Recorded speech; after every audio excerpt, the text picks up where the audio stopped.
Okay, set 1.2 Universal Grammar, Prescriptive and Descriptive Grammar, and Common Misconceptions about Language.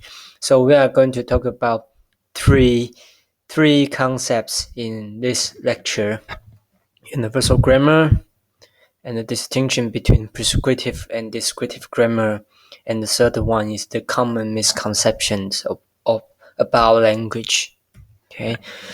Okay, universal grammar is also known as nativism and innatism.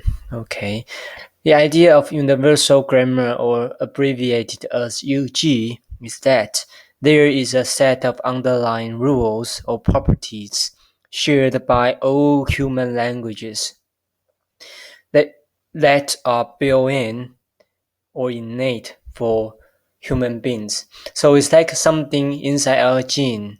If as long as you are a human being, as long as you are such a human, then you have this UG inside your brain.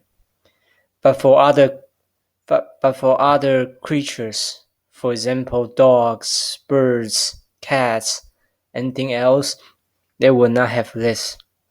So this is a very important assumption that linguists have.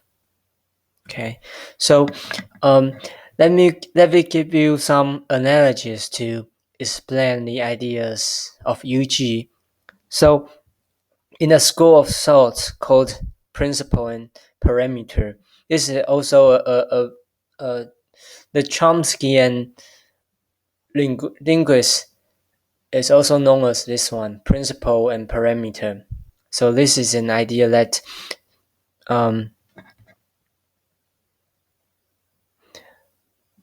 this is an idea to explain the variety of different human languages. So if we have UG, then why do we have so many different languages? We have English, we have German, we have German, we have French, we have Chinese.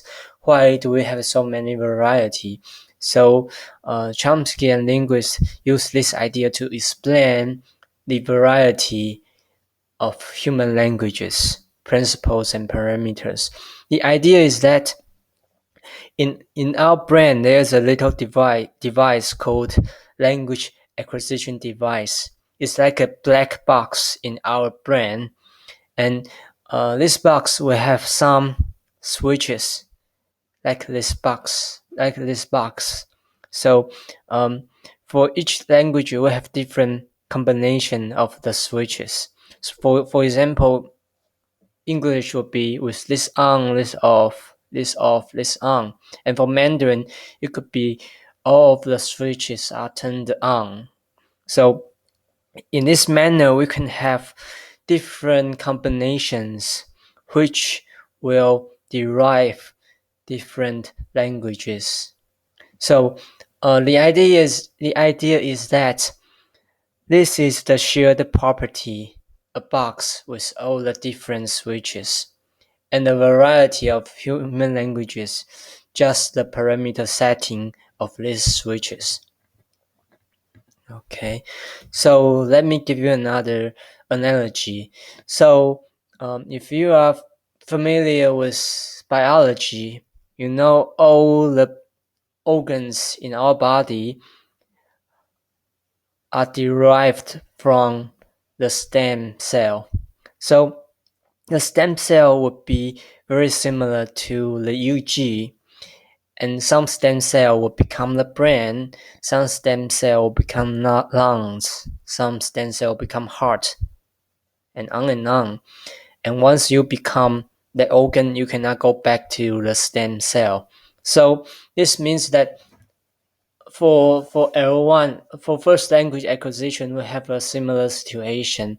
You can learn your first language fairly easily, but if you want to learn a second language, it's a lot harder, right?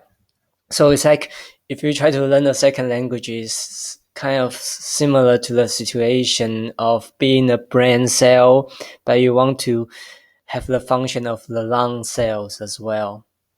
Okay. Another analogy is the different operation system in the computer. So you can imagine that our brain, which is the UG, is the hardware, and different languages is a different um, operation system. So English can be Windows or Mac, and Chinese can be Linux or different versions of Linux. But however, the hardware is the same.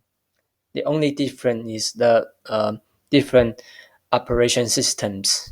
Okay, so for a person, for me, I think it's very similar that being a bilingual is like you are a single computer, but you have multiple operation system installed. So you can dual boot. You can have English mode. You can have German mode. It's like you can dual boot a computer to Windows or Mac, right? Okay.